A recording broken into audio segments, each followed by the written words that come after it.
Hey guys, and welcome back to Let's Plant Boutique. My name is Heather. This is my channel where I talk about all the plant related things. In today's video, I figured with winter coming up, I would do a quick video about how to care for your plants in the winter, because where I live in Northeast Ohio, it gets pretty cold, so I want to make sure you guys that are feeling my pain know how to care for your plants in the winter, unless you already been through this before. If you just feel like watching, go ahead and keep watching. But if you haven't already, please subscribe to my channel, hit that thumbs up, and smash the notifications bell. It really does help my channel get out there, and I appreciate it more than you guys will ever know. The box of stuff we're going to talk about. Now that I got the bucket of stuff, let's talk about the bucket of stuff. I'm going to start with watering. I typically don't have a watering schedule with my plants. I just let them curl up when they're thirsty, and then I tend to them. Or sometimes I just feel the need to check them with a water meter. I set my plants up for bottom watering just like this. I just pour water into a container. I use aquarium water though, because there's always nutrients in it, and I never have to worry about my plants not getting enough nutrients because they always get a little dash of it every watering, so it works out.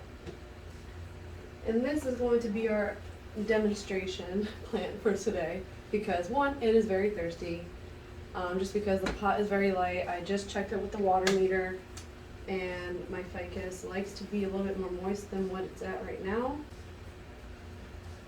The Ficus elastico, is it Taniki? I don't know. I've heard people call it both, so I'm going to go with Taniki. He's also going to be the plant that gets cleaned today. He's going to be the plant that gets fertilized today, because he has a little bit of growth coming. So I might give him a little dash of the liquid fertilizer I use. I already have the initial package already mixed up, because it came to me like in a powder form, and you have to add a cup of water to it and mix it in, just shaking it up.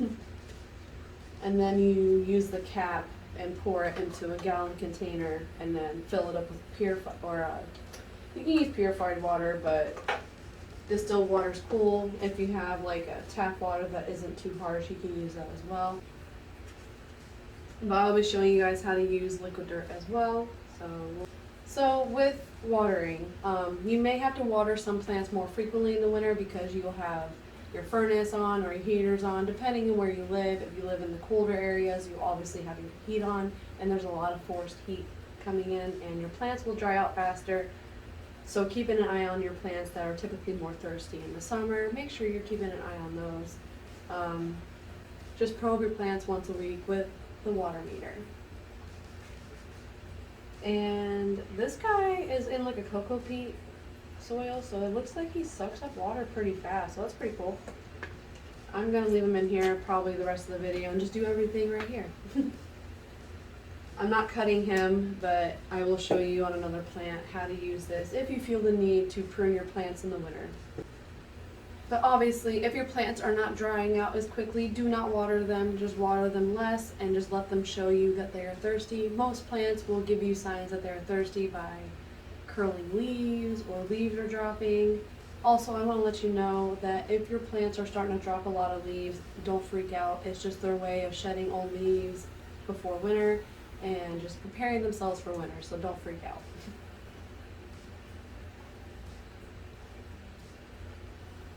Also, incorporating a fan into your plant room or to your living room or wherever you have a bunch of plants, just making sure you have a little bit of air circulation in that room or area will benefit your plants a lot, by making sure they are drying out evenly and keeping the wind simulation for your plants. It strengthens the roots, it strengthens the branches and stems. It's just overall really good for your plants. So give them a little shaky shake. Next is lighting. Lighting is very important in general, but when it's winter time, the sun exposure in the winter is not as strong as it would be in the growing season, like spring and summer. And obviously, again, it all depends on where you live. So if you're southern, like Florida, warm, very warm, then the light is most likely going to be a little stronger, but not as strong. So always making sure your plants have enough light in general, but especially in the wintertime. Push them up close to a window or get a grow light. Grow lights are very good for providing that extra oomph for your plants in the winter. Don't repot your plants unless it's necessary, like an emergency if your plant got root rot or was invaded by pests or there's some sort of disease going on in your plant. Don't repot because you will disturb the dormancy of your plant and you really don't want to disturb the roots in the winter. Letting your plants go dormant in the winter, especially your bulb plants, the bulb plants like calicacia or alocasia, I think. Well, yeah, they have little corms, so I would consider them a bulb plant. I don't have is it oxalis, I think is what it's called. It's like the purple triangular plant. I don't have one of those, but I know those guys love to go dormant in the winter, so let them go dormant and come back in the spring. And going dormant for your plants means letting them pretty much just forget about them. Let them drop their leaves, die back, whatever they gotta do to, preserve their energy in the winter. Just let them go. And just keep an eye on them, obviously. Don't let the soil dry out, but let it dry out enough and then give it some water, just a little bit. Enough so the water goes through the bottom of the pot. 50 gallons, guys. 50 gallons. I'm still shocked. It's lasted me a while, about a year now, and I just went through it, so now I'm making more. I'm shocked. I'm just flabbergasted. Alright, so I'm probably going to do it over top of this so I don't make a mess. I probably should do it in the kitchen, but we're here now, so we're just going to do it, right? Yeah. I'm going to go ahead and add in the 1 cup first, or the 1 cup. Nah. I'm going to go ahead and add in the 1 cap of the Liquidirt concentrate first. It won't be as dark when you add the water in. So get it all up in there. And then I'm probably going to have to rinse this off after this video because I don't like it dripping over the bag.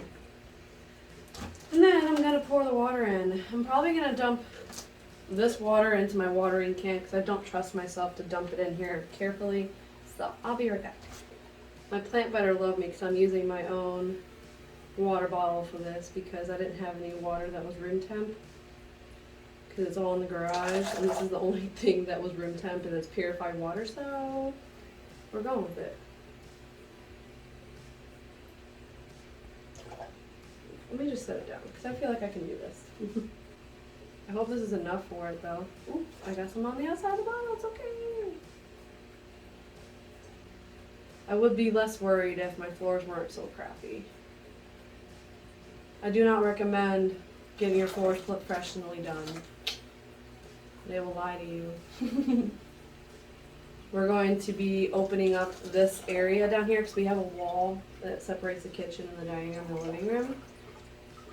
We're going to knock it down, open it up, and put all water-resistant flooring in here because it just, with dogs and plants and fish tanks, less worry of having to prevent water getting on the floor. And we have sometimes some fish tank malfunctions and they leak.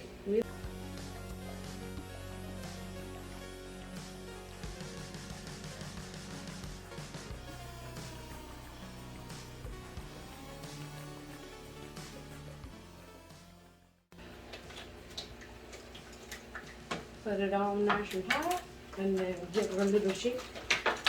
Even though it's already mixed in, just give it one last good shake. Okay. And then what you do with this, you just put in 2 tablespoons per quart of water. This is about a quart, and I'll say 2 quarts.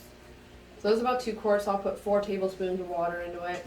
But the good thing is about Liquidirt, it's a natural fertilizer, so you don't have to worry about having oopsies if you put a little too much in. It will not burn your plant, but if you were to use like the commercial brands, they do have chemicals in it, and that could cause some harm to your plant by burning the roots, burning the foliage. So it's always safer to use a natural fertilizer just in case you have that oopsie. Only fertilize your plants when your plants are actively growing in the winter. So if they're shooting out new growth left and right, yeah, keep fertilizing it. Yeah, keep fertilizing. All you have to do is dilute the fertilizer But because they won't be feeding off the nutrients as much, you can dilute the natural fertilizer in the winter also. But when it's the growing season, you can just give it the normal amount.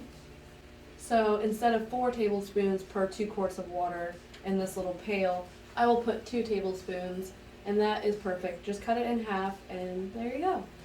Your plants aren't growing as fast in the winter. Your plants aren't sucking up nutrients as fast in the winter. So always cut any of the fertilizer you use in half. I'm actually not going to fertilize this guy today. I will probably end up fertilizing him next week. Anyway, so when you do fertilize your plants in the winter, I would say do it every other month, so you're not overdoing it. But only the plants that are actively growing. I'm going to talk about. Oh no! I hope I didn't just break that. Anyway, we're going to talk about pruning your plants. I need to get a pair of scissors. I know everybody loves to propagate their plants, so pruning your plants in the winter, you can do it. It's just not the best thing for your plant at the time, especially when they're using all of their energy just to keep the roots going and the current foliage alive. So by trimming your plants, pruning your plants, you're chopping this off and you're making your plant work extra hard when they're already trying to just get through the winter.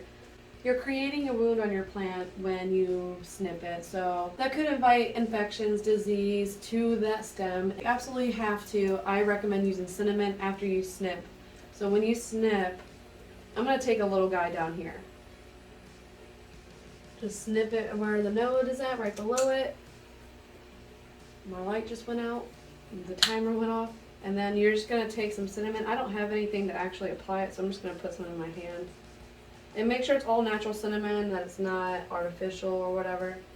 And just dab some on. And that way, the cinnamon is a natural fungicide, and it will help create a barrier and keep disease from your plant. So if you absolutely have to prune your plants, use some natural ground cinnamon, and it should be okay.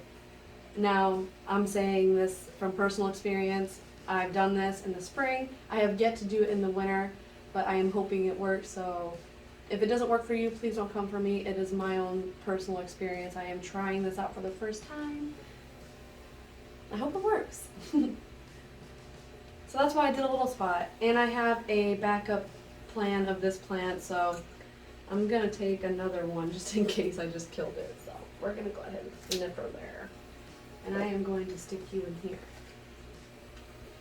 But I have a room designated for propagation, so I know that at least the cutting will survive because it's nice and humid in there and warm, and they have all of the air circulation, so they're going to be okay. At least the cutting will be. But now the mother plant is what I am going to focus on after I just wounded her. Put a little bit of cinnamon on that one just in case. And we're going to put her back. Well, I kind of like her like that anyway, so that works. Everyone send her some prayers and vibes because she's going to need it. I hope that wasn't a confusing mess. I hope that was very enlightening. So I have 2 more things I want to talk about. I want to talk about cleaning your plants in the winter. Obviously, cleaning your plants in general is a good rule of thumb to have when owning plants, but in the winter it actually plays a major factor in keeping your plants alive. Because when the dust builds up on your plant, it acts as an armor. It doesn't let light in. So I said you don't need a fancy leaf shine or anything, but I decided to go ahead and make something of my own. I use castle soap, neem oil, and just water. This is going to actually act as a preventative for pests as well, so it's a 2-in-1. I'm just going to spray her down and then wipe her off. I got these fancy gloves. Now, I told you guys I was going to get them, and I got them. I'm going to start with the lower leaves and then just give her a little spritz on the underside and the top of the leaf. And just give her a little rub down. So doing this in the winter will definitely help your plant survive and stay healthy. I actually really like these gloves because you can get down in the stem, on the stem, all over. Why didn't I do this sooner? This would have made my life easier in plant collecting in the very beginning, because it makes it quick. You can just do the front and the backs at the same time, man. Perfect. Alright, on to the next leaves. Let me go ahead and talk about a couple other things real fast while I'm doing this. So, on the topic of cleaning your leaves and plants and stuff, making sure your windows are clean also will help bring more light into your environment for your plants. So just do that like once a week, because like with the condensation from humidifiers or the extra humidity or whatever, just normal everyday living, dust can just get collected on your windows. So making sure that's clean will definitely let more light in. So there's that. Let's talk about humidity. We all know having the heaters on and stuff is already kind of for your plants. But the worst thing their heaters do for your plants is suck all the air out or humidity out of the air. And it causes crispy leaves. I will show you guys a plant here in a second. Ever since we turned the heat on, my calatheas have been suffering. In the wintertime, in the summertime they flourish. They do a bunch of things. They don't crisp up because wintertime is detrimental for my calatheas. You guys understand me, my calathea owners, you understand, or past calathea owners, you know what I'm talking about. And I'm going to show you another one that is suffering from having the heat on. This one. I'm going to keep you, obviously. I'm not going to just throw you in the trash. Can't do that, because there's nothing actually wrong with you. Not like I wouldn't give you a fighting shot before I tossed you into the graveyard with your brothers. We all have a calathea graveyard, don't we? I think I already cleaned that leaf, but whatever. It looks so clean. So fresh and so clean.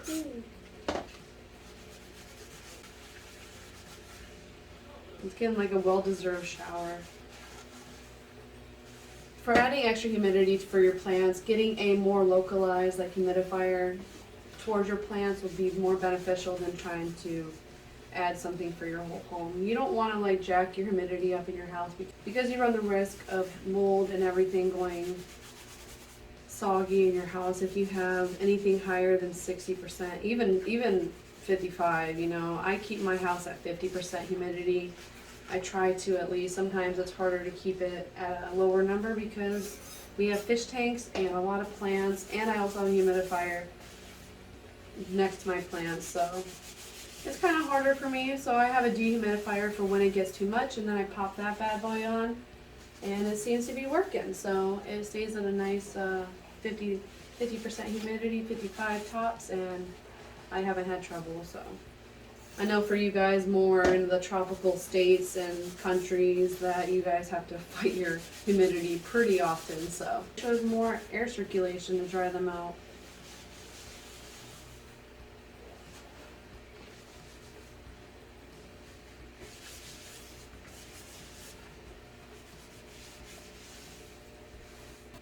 Well, that was everything for today. Thank you guys for watching and coming back. I hope you guys enjoyed the video. If you guys would like to learn how I keep up with a million plants, I don't even remember how many I have at this point. I've been saying 250 plus plants for a minute now, but you know, I've been adding a couple here and there, so it's definitely over that. So we're just going to say a lot of plants. But if you'd like to learn how I keep up with all of them, please subscribe to my channel, hit that thumbs up, and smash the notifications bell. And be sure to share my channel with your other planty friends. I really love making these videos for you guys. It really actually expands my knowledge about plants a little bit. It forces me to do more research. It forces me to love my plants more. Not forces.